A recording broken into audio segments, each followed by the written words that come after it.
bring back now CNN Chief Medical Correspondent Dr. Sanjay Gupta, CNN Medical Analyst Dr. Leana Wen, and CNN Chief White House Correspondent Caitlin Collins. Sanjay, first to you. Dr. Josh says that the president's been working all morning, says he feels fine. What did you hear?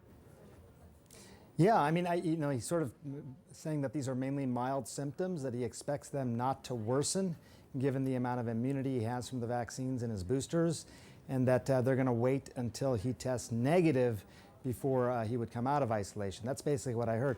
What was interesting as well, I think, is the testing. You know, this came up a few times with the questions.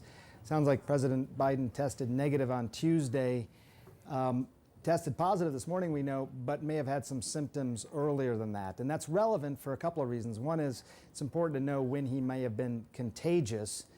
People can be contagious 2 days even before they develop symptoms, but also give an idea of how long he's likely to stay positive before he'll actually have a negative test. So those are the big things. They spent a lot of time saying, hey, look, this is what the president gets. Everyone else has access to this as well. That's what Dr. Josh spent most of his time talking about.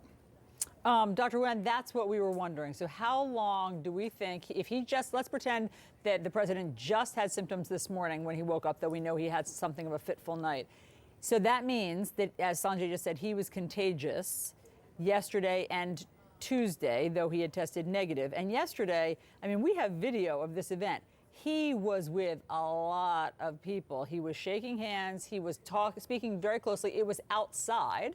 But I would imagine that contact tracing is going to be difficult. And how many of those people do you think will end up with COVID now, Dr. Wen? It's really hard to say because there are a couple of things happening here. So I think it's really reassuring that President Biden tested negative on Tuesday. And so it's unlikely that on Tuesday he had a high enough viral load to test positive and therefore also to be able to infect other people. So we're really looking at Wednesday, yesterday, as that time period. Now, he was in close contact with a lot of people, even though it was outside, which is relatively protective. But we also know that BA.5, the dominant variant now, is extremely contagious.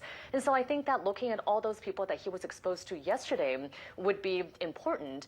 Now, hopefully, all those individuals are up to date with their vaccines, which means that they are very well protected against severe illness if they were to contract COVID.